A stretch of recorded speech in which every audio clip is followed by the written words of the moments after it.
Mardi 5 mars, donc calendrier économique, on est ici, ISM à 16h, le PMI à 15h45, ensuite pas mal de fêtes speed dans cette zone, donc là, pas grand chose ici.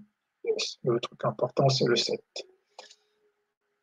Donc la clé ici, c'est d'identifier la faiblesse. La veille tentative de hausse complètement effacée, donc ça montre qu'il y a des vendeurs avec un retour sur PBJ.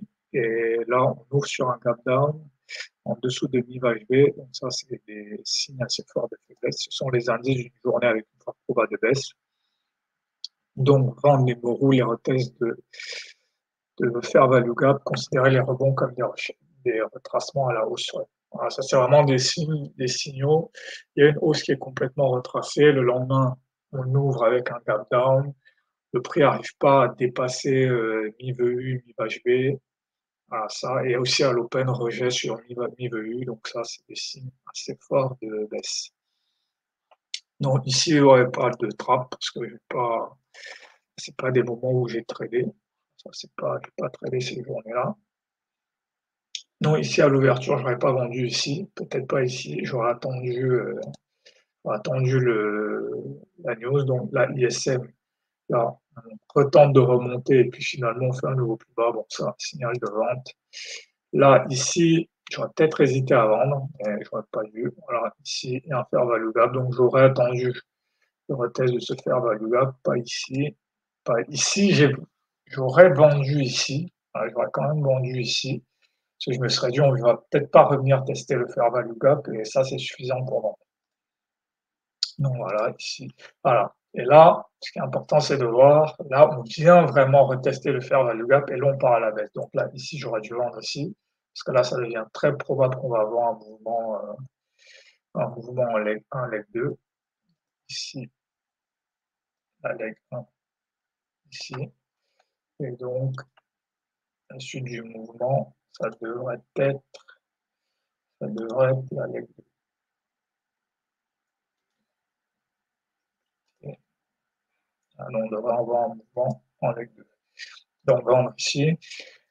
Là, ce ne serait pas déraisonnable de vendre, d'acheter ici, parce qu'on est avant 18h, il y a un reversal, on est dans un bull market, c'est pas un mauvais trade d'acheter ici. Voilà, ça pourrait considérer ça comme un double bottom.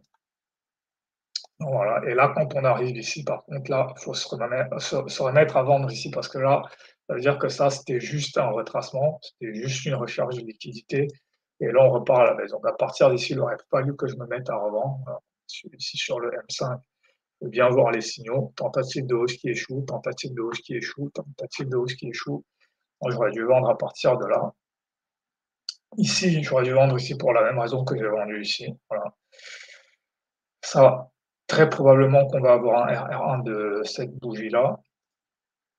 Donc voilà, là aussi, je peux continuer à vendre, là, ici. Même si c'est pas un fair value gap, mais bon, on voit quand même qu'on essaye de retester ce niveau-là. Et là, on repart à la baisse. Donc même ici, 20h30, on peut continuer à vendre parce que ça devient très probable qu'on va compléter cette leg 2. Donc voilà, ça continue, ça continue. Bon, là, on ne vient pas vraiment chercher la leg 2. Je pense qu'on revient plus chercher le 50%, ou alors c'est plutôt considérer la leg 2, mais en partant, ouais. C'est plutôt la leg 2, mais en partant d'ici. Donc voilà, ça c'est toujours un peu indécis d'où on prend la leg 2. En tout cas, si j'avais vendu ici, il n'y avait pas trop de problème. Et là, il y a le rebond à 21h30. Donc ça aurait pu être un swing très tôt, mais bon, moi je ne traite pas à cette heure-là, donc journée pas vraiment compliquée, à part cette phase ici cette phase de recherche de liquidité à la hausse. Ça, c'est typique des baisses. Les baisses, souvent, il y a des petits mouvements comme ça où on revient chercher des liquidités avant de partir. Et donc, c'est là où il faut faire attention à ne pas considérer ça comme un reversal, en fait. Et bon, même si j'ai considéré ça comme un reversal, bah, à partir d'ici, je peux inverser ma position pour continuer à vendre, en fait. Donc, voilà, c'est pas une journée spécialement compliquée. Juste cette petite phase, voilà, cette phase de recherche de liquidité qui est un peu compliquée. On retrouve la même chose ici. Mais voilà, il fallait juste faire une chose ici, c'est vendre pour aller rechercher BHP ou juste voilà, en retracement, rechercher cette zone-là. En H1, c'est assez visible. Donc voilà.